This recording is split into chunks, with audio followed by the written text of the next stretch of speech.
আজকে আমি ইট গুঁড়া করব। কেন করব তা জানতেই ভিডিওটি সম্পূর্ণ দেখতে হবে।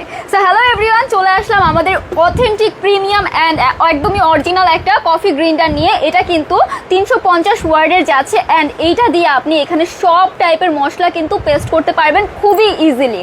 এটা 220 ভোল্টের যাচ্ছে। এখানে দেখতে পাচ্ছেন কফি থেকে শুরু করে সব টাইপের শক্ত মশলা, ভিজা মশলা, একদম শুকনো মশলা, সব টাইপের মশলা আপনি খুব সহজেই কিন্তু পেস্ট করে ফেলতে পারছেন।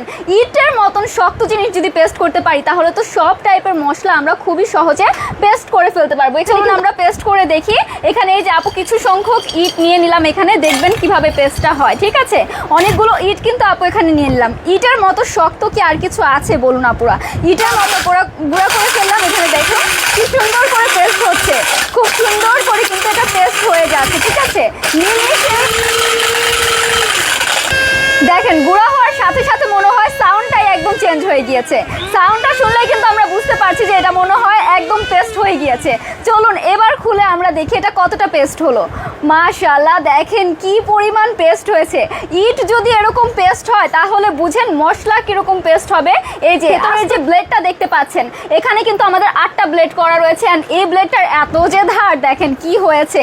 ইটগুলো কি পরিমাণ পেস্ট হয়ে গিয়েছে। শুধু ইট না, আপনি যে কোনো প্রকার মশলা একদম নিমিশেই পেস্ট করে ফেলতে পারবেন। তাহলে আর নয় শিলপাটায় মশলা বাটার কষ্ট, এখন থেকে কফি গ্রাইন্ডার দিয়ে আপনি সব টাইপের মশলা কিন্তু নিমিশেই একদম পেস্ট করে ফেলতে পারছেন। তাহলে আর দেরি কেন, এক্ষুনি অর্ডার করে ফেলুন। আমাদের পেজে অর্ডার করতে ইনবক্স করে ফেলুন। Thank you so much.